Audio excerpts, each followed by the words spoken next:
That bottle of Blanton's you just paid $140 for cost less than $10 to make. Not $10 in some corner-cutting, cheap grain, skip-the-aging kind of way. $10 in the most literal sense. The actual production cost of a standard bourbon bottle, grain to glass, runs roughly $3.48.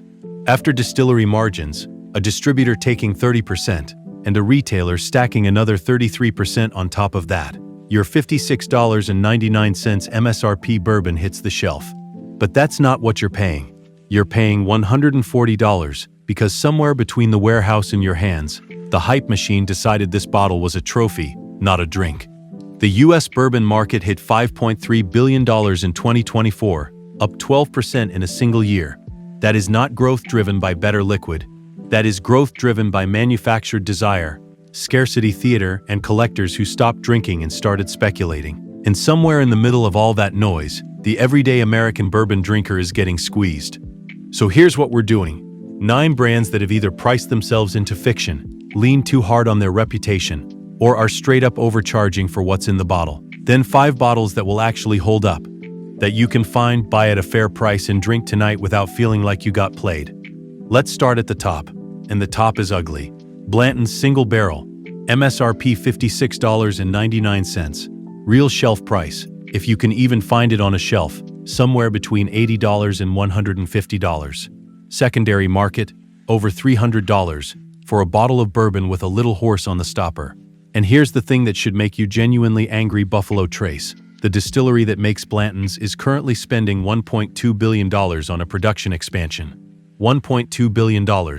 Their Frankfort, Kentucky campus is growing faster than most small cities. So why is Blanton's still impossible to find? Why are bourbon hunters driving 3 states over chasing an allocation? Because scarcity is the product, not the bourbon. The scarcity is what they're selling. Bartenders, the people who taste more bourbon in a month than most of us drink in a year, have been vocal about this. VinePair surveyed 8 working bartenders in 2025 and asked them flat out, what's the most overrated bottle in the game right now? Blanton's was the first name out of almost every mouth. The liquid itself is fine. It's a perfectly solid single barrel at $57. But nothing about what's in that bottle justifies $150. And certainly nothing justifies $300 on a resale app. You are paying for the round bottle and the collector stopper. Full stop. Now let's talk about the most extreme case in bourbon. Pappy Van Winkle. A 23-year Pappy carries an MSRP of roughly $300. On the secondary market, the same bottle moves for $6,000. That's a 20 times markup. 20 times. A bar owner in Louisville, someone who has poured more Pappy than most people have seen in their lifetime, put it plainly, get rid of Pappy forever. His argument was simple. The mystique of the most expensive or hardest to find bottle has almost nothing to do with what's actually in the glass. There are bourbons at $60 that beat it on pure merit, but no one's camping outside a liquor store for those. What Pappy proved, and what dozens of brands have been trying to copy ever since, is that scarcity and price can completely override taste in how people perceive quality. You don't have to be the best, you just have to be the hardest to get. Which brings us to the Buffalo Trace Antique Collection. George T. Stagg, William LaRue Weller, Eagle Rare 17, Thomas H. Handy, Sazerac 18. Every year these bottles drop, and every year it turns into a feeding frenzy. And now the prices have started moving at the source. MSRP on the Antique Collection jumped from $100 to $149.99 in just 2 years. A 50% increase.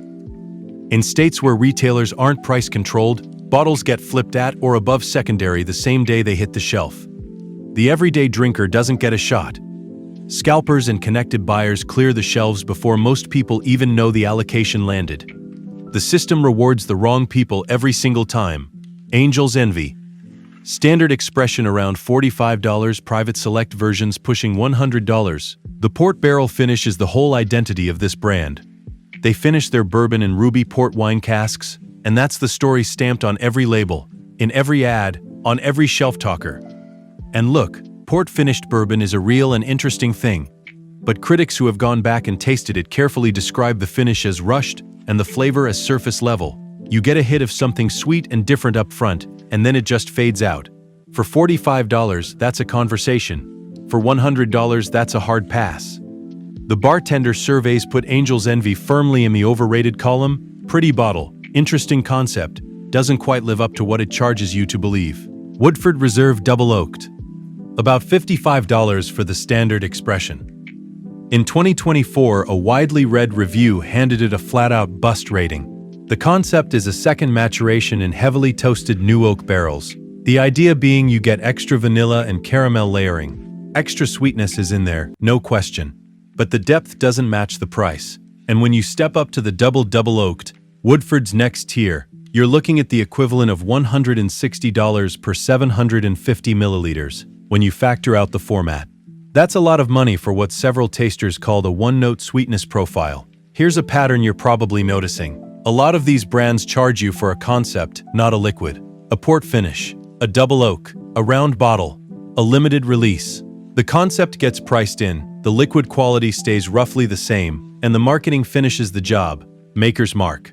Standard expression, $30 to $35. The red wax dip is iconic. It's genuinely one of the most recognizable bottles in American whiskey. But flip that bottle over and look at what's inside. And reviewers have been increasingly blunt about it.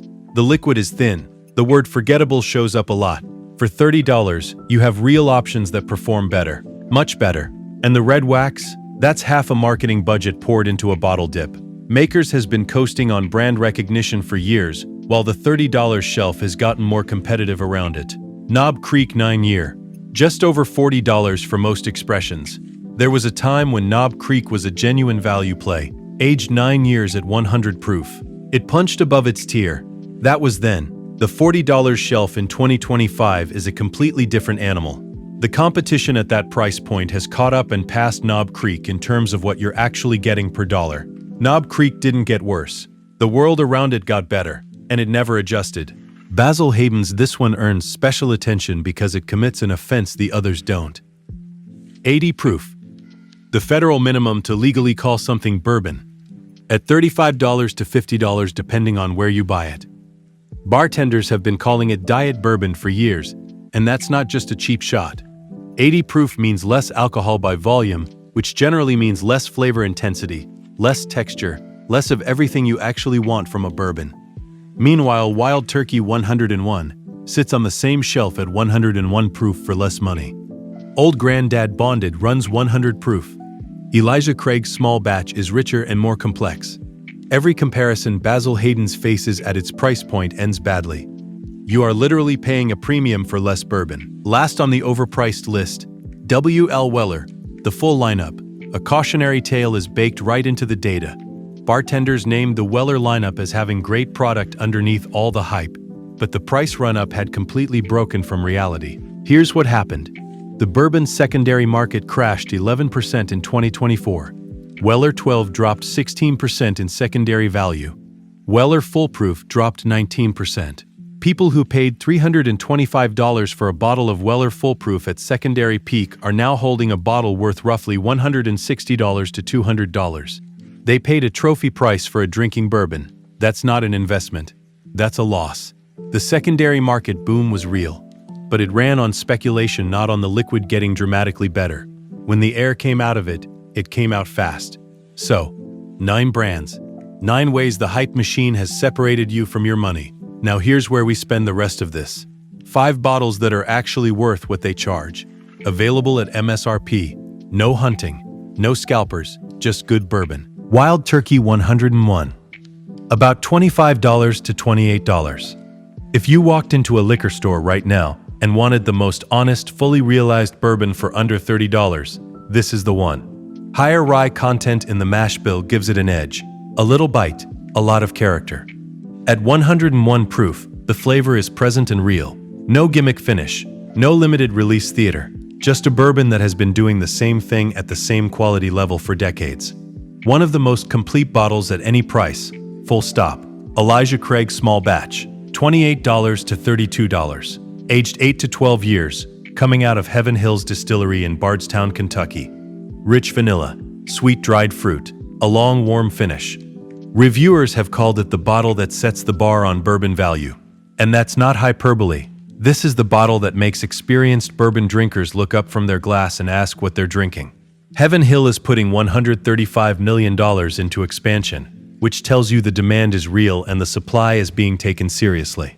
Elijah Craig at $30 is genuinely one of the best decisions you can make at a liquor store. Four Roses Small Batch.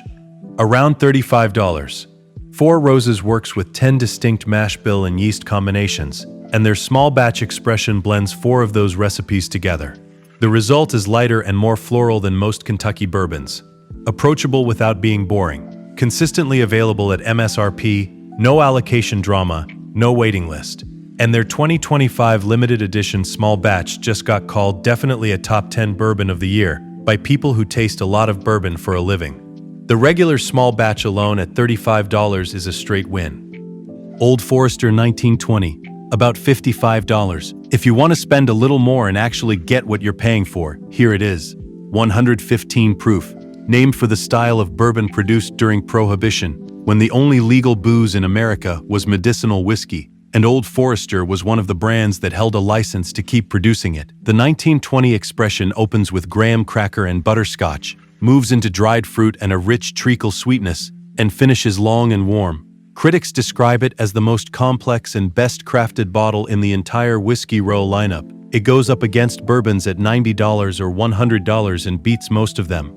At $55, that's not a hidden gem, that's just a better choice than what most people are chasing. Evan Williams Single Barrel Vintage, $30 to $35. Hand-selected barrels, vintage dated, 86.6 proof, a little lower than some of the others on this list, but the barrel selection carries the weight. Candied orange, toffee, deep vanilla, a finish with wood char that actually lingers. Reviewers have called it one of the best values a bourbon, period. Not one of the best values under a certain price, just one of the best values, full stop. It comes from Heaven Hill, same house as Elijah Craig, and it shows. The quality control on these single barrel selections is serious. Here's the bigger picture, and it's worth saying out loud before we close. The bourbon market was built on craft, on time, on the patience of leaving a barrel alone in a Kentucky warehouse through a 100-degree summer and a 10-degree winter, and letting that wood do its work. That's real. The aging matters, the grain bill matters, the water matters. What doesn't matter at all is whether the bottle is hard to find, whether there's a collector stopper on top, whether a secondary market assigned it a price, whether someone on a bourbon Facebook group is treating it like a stock tip,